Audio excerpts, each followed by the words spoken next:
Shalom, shalom, bem-vindos de volta a mais uma leitura do Pequeno Midrash Diz. Eu sou Esther e hoje você vai acompanhar a leitura da Parashá Tetzaveh. Vamos começar a leitura? Moshe fala aos judeus para doarem azeite para a menorá. Moshe disse ao povo: se alguém entre vocês possui azeite de oliva apropriado para acender a menorá do Mishkan, dê este azeite para mim. Ele explicou: somente as primeiras gotas do azeite, que são espremidas da azeitona, podem ser usadas para a menorá. Estas primeiras gotas são as mais puras e, portanto, dão a luz mais brilhante. O restante do azeite de oliva pode ser usado para menachot, as oferendas de farinha que são trazidas no Mishpeach, mas não para a menorá. Somente os Nessim, os líderes das tribos, tinham azeite kosher que Moshe aceitou. Você quer saber quão brilhantes eram as luzes da menorá? Nossos sábios contam que a luz da menorá do Beit HaMikdash miraculosamente imita uma luminosidade tão radiante que a cidade inteira de Jerusalém ficava iluminada. Não havia uma rua nem beco escuro à noite em Jerusalém, enquanto a menorá do Beit HaMikdash ardia. Quem acendia a menorá? Normalmente, um cohen acendia a menorá, e somente um cohen podia limpar e preparar a menorá. Todas as manhãs, um cohen entrava no Kodesh do Mishkan e mais tarde no Kodesh do Beit HaMikdash e subia os degraus em frente à menorá. Ele esvaziava as cinzas de todas as lâmpadas, removia os pavios queimados e colocava pavios novos. Então ele derramava azeite de oliva em cada lâmpada, de um jarro que continha metade de um log, cerca de 0,284 litros de azeite de oliva kosher. Ele fazia isso todas as manhãs, mas ele não acendia a menorá até a tarde. A mitzvah de acender a menorá era tão importante que Hashem proclamou: a luz da menorá é mais preciosa para mim do que a luz do sol ou da lua. O Midrash explica: a chama miraculosa que sempre ardia. Todas as manhãs, o cohen, que entrava para limpar a menorá, testemunhava um milagre. Todas as 7 chamas da menorá já deveriam ter se extinguido, porque a metade de um log de azeite com que o cohen acender a menorá na tarde anterior só duraria até a manhã seguinte. Mas, surpreendentemente, ele sempre encontrava a chama no meio, ainda ardendo. Como podia ser? Isto era claramente um milagre. Era um sinal de Hashem para mostrar aos judeus que a sua Shekhinah repousava no Mishkan. Este Cohen não podia tocar na chama no meio da menorá, mas ele limpava as outras 6 lâmpadas e colocava novos pavios. O Cohen que entrava à tarde encontrava a chama no meio ainda acesa e brilhando. E ele usava esta chama para acender as outras 6.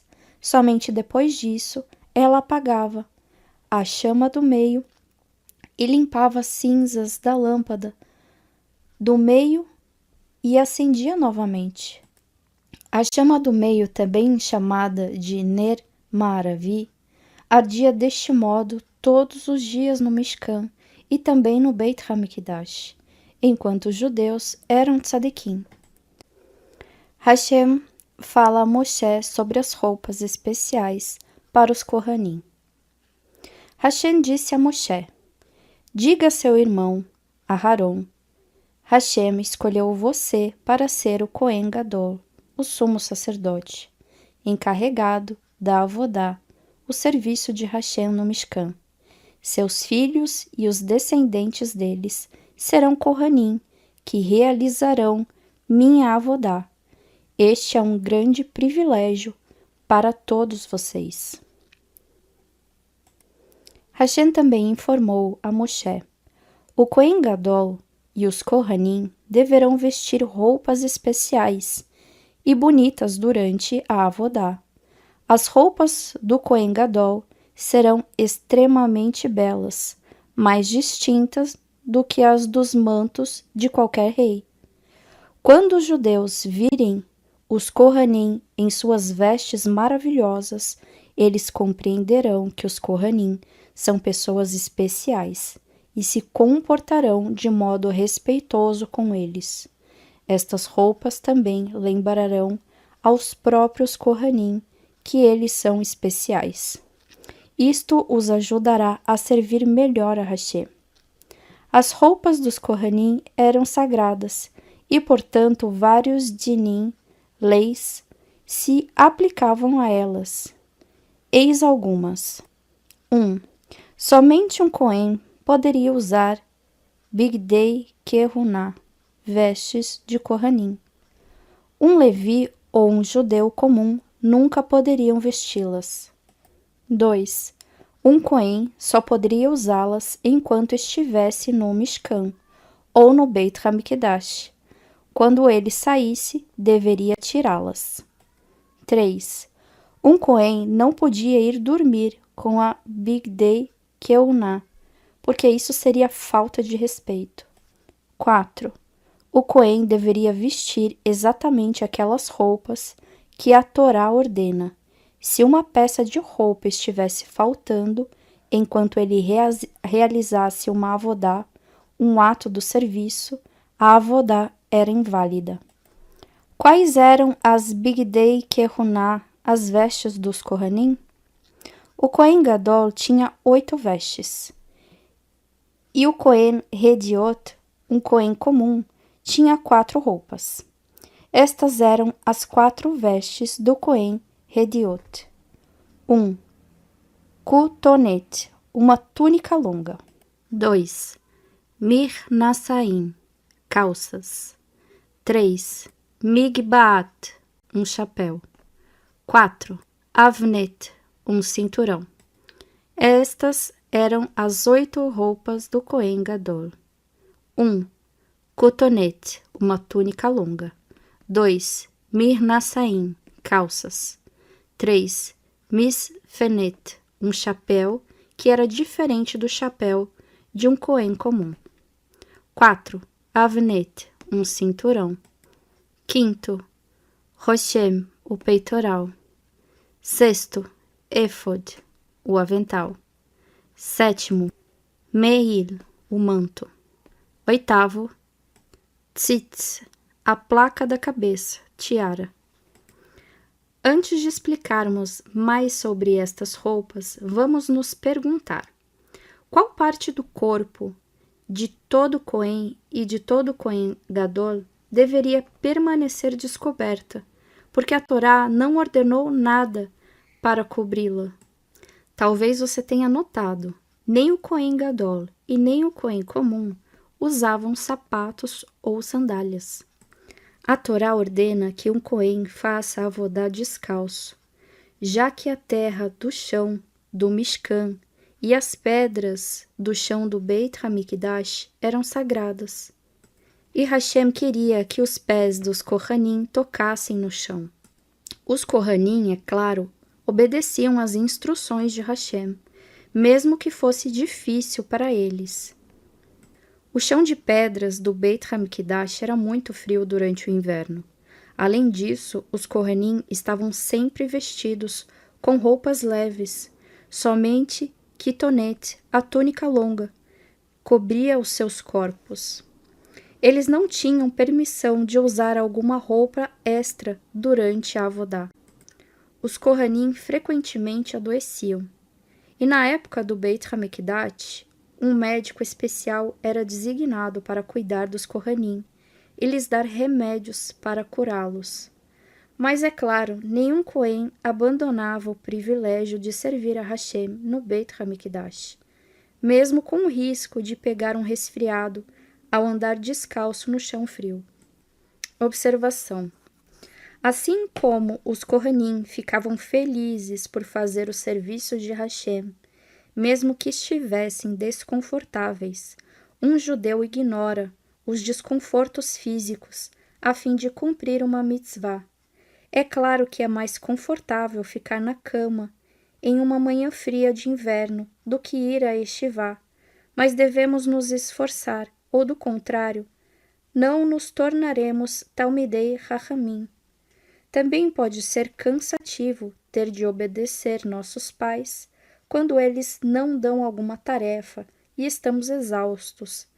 Mas ao realizarmos para cumprir a mitzvah de Kibbut Av V'Avim, e não faça isso com uma cara azeda, mas com um sorriso, você ganha mais do que perde. Tudo o que você precisa é querer fazer a mitzvah, e então você vencerá todas as dificuldades.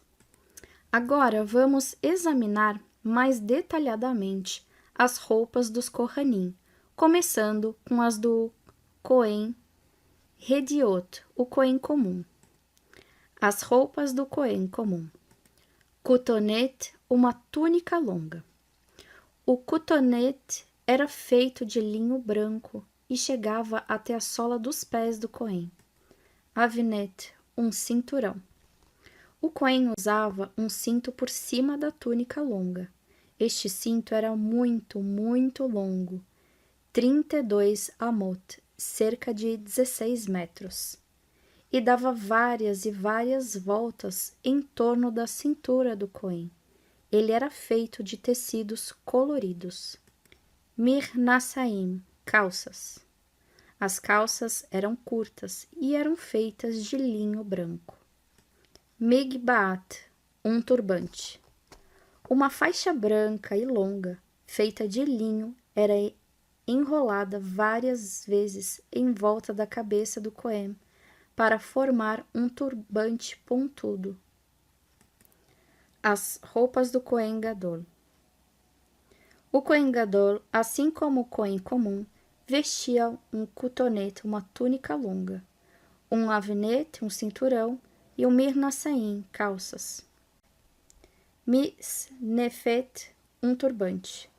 O turbante do Cohen Gadol também era feito de uma faixa de tecido branco, enrolada em torno da sua cabeça, mas ele era achatado em cima, e não pontudo. O Cohen Gadol usava 4 roupas a mais do que um Cohen comum. Éfode, o avental. O éfode era uma peça de roupa colorida e lindamente tecida, que se parecia com um avental. Ao invés de ser fechada na frente e amarrada atrás, o Cohen Gadol usava fechada nas costas e amarrada na frente. Na parte de trás, o éfode era preso por 2 tiras que chegavam até os ombros do Cohen Gadol. Em cada uma destas tiras, nos ombros, havia uma pedra preciosa, onde os nomes de 6 refatim, tribos, estavam gravados. Os nomes das outras 6 shevatim apareciam na outra pedra preciosa. Na parte da frente, as 2 tiras dos ombros estavam ligadas às 2 correntes de ouro, onde ficava pendurado o Roshem Mishpat, o peitoral. Roshem Mishpat, o peitoral. O Roshem Mishpat era feito de um material lindamente tecido. Ele era quadrado e dobrado no meio, formando um bolso.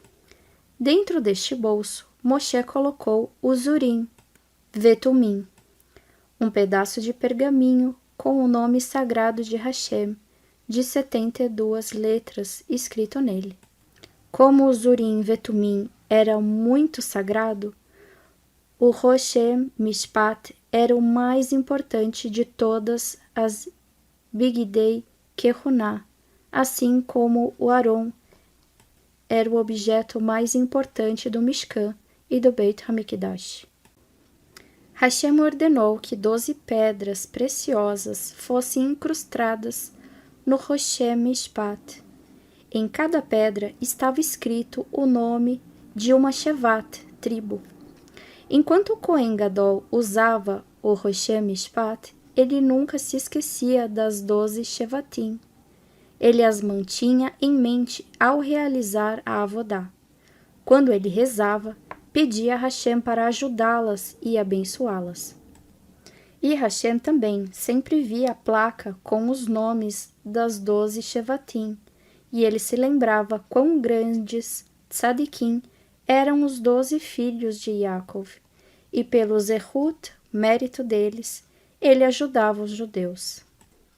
O Midrash explica como foram cortadas as pedras preciosas para o éfode e o roshé. As 2 pedras das alças do éfode e as 12 pedras do roshé tinham de ser cortadas do tamanho correto. No entanto, Hashem proibiu o uso de uma faca ou qualquer outro instrumento cortante para talhá-las. Como então elas foram cortadas? Moshe sabia que Hashem havia criado, nos 6 dias da criação, um inseto, tão pequeno quanto um grão de cevada, que conseguia partir qualquer material, até mesmo a mais dura das pedras, ao passar sobre ele. Este surpreendente inseto se chamava Shamir. Moshe ordenou que o Shamir fosse trazido até ele. O Shamir passou sobre as pedras preciosas do éfode e do roshé, e elas foram cortadas exatamente na linha marcada pelo artesão. Meil, o manto. O manto foi tecido de lã azul. Em torno de toda a sua barra estavam presos sinos de ouro. Entre cada 2 sinos havia ornamentos feitos de lã que se pareciam com romãs. Quando o Cohen Gadol andava, os sinos tilintavam. Fim da leitura do Pequeno Midrash para o ciclo de 5.786. Eu me despeço aqui e nós nos vemos na próxima semana com a próxima porção. Shalom a todos, que o Eterno abençoe. Shalom, shalom.